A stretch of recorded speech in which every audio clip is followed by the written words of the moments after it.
Hello ವೀಕ್ಷಕರೇ, welcome to radiant GK.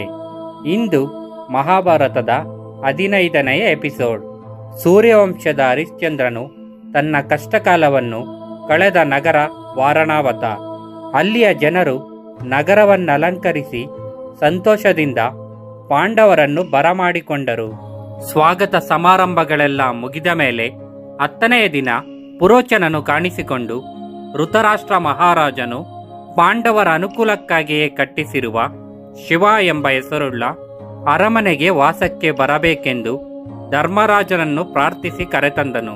ಶತ್ರುಗಳಿಂದ ರಕ್ಷಣೆ ಎಂದು ಮನೆಯ ಸುತ್ತಲೂ ಕಂದಕವನ್ನು ತೋಡಲಾಗಿತ್ತು.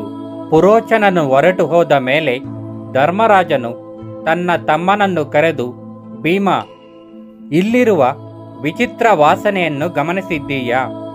ಈ ಮನೆಯನ್ನು ಕಟ್ಟಿರುವುದು ಉರುವಳ ವಸ್ತುಗಳಿಂದ. ಕೌರವರು ಇದಕ್ಕೆ ಬೆಂಕಿ ಇಡುವುದು ಖಂಡಿತ. ವಿದುರನು ಸುತ್ತಿ ಬಳಸಿ ಹೇಳಿದ್ದು ಅದನ್ನೇ. ಅವನಿಗೆ ಅವರುಗಳ ಕುತಂತ್ರ ಗೊತ್ತಿದೆ ಎಂದು ಕಾಣುತ್ತದೆ ಎಂದನು. ಭೀಮನು ಕೋಪದಿಂದ, ನಾವು ತಕ್ಷಣವೇ ಇಲ್ಲಿಂದ ಪಾರಾಗೋಣ. ಇಲ್ಲಿದ್ದರೆ ಬೋನಿನಲ್ಲಿ ಸಿಕ್ಕಿಬಿದ್ದ ಇಲಿಗಳಂತೆ ಸಾಯುವುದು ಖಂಡಿತ. ಪುರೋಚನ ಇದಕ್ಕೆ ಬೆಂಕಿ ಹಚ್ಚುವ ಮೊದಲೇ ಹೊರಟು ಹೋಗೋಣ ಎಂದು ಅವಸರಿಸಿದನು. ಧರ್ಮಜನು ನಕ್ಕು, ಅವಸರಿಸಬೇಡ.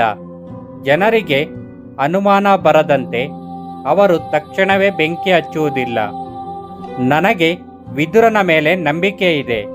ಅವನು ನಮ್ಮನ್ನು ಇಲ್ಲಿಂದ ಪಾರು ಮಾಡುವುದಕ್ಕೆ ಏನಾದರೂ ಉಪಾಯ ಮಾಡುತ್ತಾನೆ. ನಾವು ಎಚ್ಚರದಿಂದ ಕಾದಿಕೊಂಡಿದ್ದು ಏನಾಗುವುದೆಂದು ನೋಡೋಣ ಎಂದನು. ಅದಕ್ಕೆ ಭೀಮನು, ಅಣ್ಣ, ಅವರೆಂಥ ಪಾಪಿಗಳೆಂಬುದು ನಿನಗೆ ಮರೆತು ಹೋಯಿತೇ? ನನಗೆ ಕಾಳಕೂಟ ವಿಷವನ್ನು ಕುಡಿಸಿ ಎಡೆಮುರಿಗೆ ಕಟ್ಟಿ ನದಿಗೆ ಎಸೆದಿರುವುದು ನೆನೆಸಿಕೋ. ಆಗ ರಕ್ಷಿಸಿದ ದೇವರೇ ಈಗಲೂ ರಕ್ಷಿಸುವನು. ಎಲ್ಲವನ್ನೂ ಮೂಗು ಮುಚ್ಚಿಕೊಂಡು ಸಹಿಸುವುದು ನನಗಿಷ್ಟವಿಲ್ಲ. ನಾವು ಇಲ್ಲಿಂದ ಹೋಗೋಣ. ಅವರನ್ನು ಮುಗಿಸಲು ಅರ್ಜುನನೊಬ್ಬನೇ ಸಾಕು. ನೀನು ಅಪ್ಪಣೆ ಕೊಟ್ಟರೆ ನಾನು ಅವರನ್ನ ಕೈಯಿಂದಲೇ ವಶಕ್ಕೆ ಹಾಕಿಬಿಡುತ್ತೇನೆ.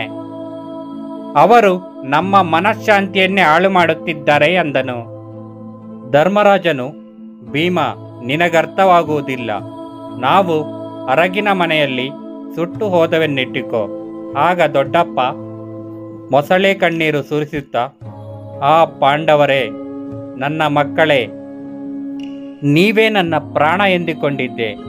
ನೀವೇ ಓದಿರಾ? ವಿಧಿಯು ಬಹು ಕ್ರೂರ ಎಂದು ವಿಲಾಪಿಸಿ ಸುಮ್ಮನಾಗುವನು. ನಂತರ ತನಗಾದ ಸಂತಸವನ್ನು ಹೇಗೆ ಮುಚ್ಚಿಟ್ಟುಕೊಳ್ಳುವುದು ಎಂದು ಯೋಚಿಸುವನು. ಅಜ್ಜ ಭೀಷ್ಮ ಒಳ್ಳೆಯವನು ನಿಜ, ಆದರೆ ಅವನು ತನ್ನ ಅಜ್ಜ ಹಿಮವಂತನ ಹಾಗೆ ತಣ್ಣನೆಯ ವ್ಯಕ್ತಿ. ಅವನಿಗೆ ದುಃಖವಾಗುವುದಿಲ್ಲ ಎಂದೇನಲ್ಲ, ಆದರೆ ಪಾಂಡವರನ್ನು ಕೊಂದನೆಂಬುದಕ್ಕಾಗಿ ದುರ್ಯೋಧನನಿಗೆ ಶಿಕ್ಷೆ ಕೊಡುವುದಿಲ್ಲ. ದ್ರೋಣ, ಕೃಪರೂ ಅಷ್ಟೇ. ಯಾರು ದುರ್ಯೋಧನನನ್ನು ಎದುರಿಸಿ ನಿಲ್ಲುವುದಿಲ್ಲ. ನೀನೆಂದಂತೆ ನಾವು ಇಲ್ಲಿಂದ ಹೊರಗೆ ಹೋಗಿ ಕೌರವರನ್ನು ಬಹಿರಂಗವಾಗಿ ನಿಂದಿಸಿದರೆ ನಮ್ಮನ್ನು ಕೇಳುವವರೇ ಇಲ್ಲ. ನಮಗೆ ಬೆಂಬಲ ಇರುವುದಿಲ್ಲ. ಆದ್ದರಿಂದ ಸಮಯವನ್ನು ಕಾಯುವುದೇ ಮೇಲು. ನಾವು ಇಲ್ಲಿಂದ ಮಾರುವೇಷದಲ್ಲಿ ತಪ್ಪಿಸಿಕೊಂಡು ಹೋಗೋಣ. ದುರ್ಯೋಧನನು ನಾವು ಸತ್ತವೆಂಬ ಸಂತೋಷದಲ್ಲಿರುತ್ತಾನೆ. ಕಾಲ ಬಂದಾಗ ನಾವು ಕಾಣಿಸಿಕೊಳ್ಳೋಣ. ಇದೇ ಒಳ್ಳೆಯದೆಂದು ನನ್ನ ಅಭಿಪ್ರಾಯ ಎಂದನು. ಭೀಮನಿಗೆ ಮನಸ್ಸು ನಿರ್ಮಲವಾಯಿತು. ಈ ವಿಡಿಯೋ ನಿಮಗೆ ಇಷ್ಟವಾಗಿದ್ದಲ್ಲಿ ಲೈಕ್ ಮಾಡಿ, ಶೇರ್ ಮಾಡಿ, ಕಾಮೆಂಟ್ ಮಾಡಿ, ಹಾಗೆ ಸಬ್ಸ್ಕ್ರೈಬ್ ಮಾಡೋದು ಮರಿಬೇಡಿ. Thanks for watching. ನಮ್ಮ ಇಂದಿನ ಮಹಾಭಾರತ ವಿಡಿಯೋಸ್ಗೋಸ್ಕರ ನಮ್ಮ ಚಾನಲ್ನ ಒಂದು ಟೈಮ್ ವಿಸಿಟ್ ಮಾಡಿ.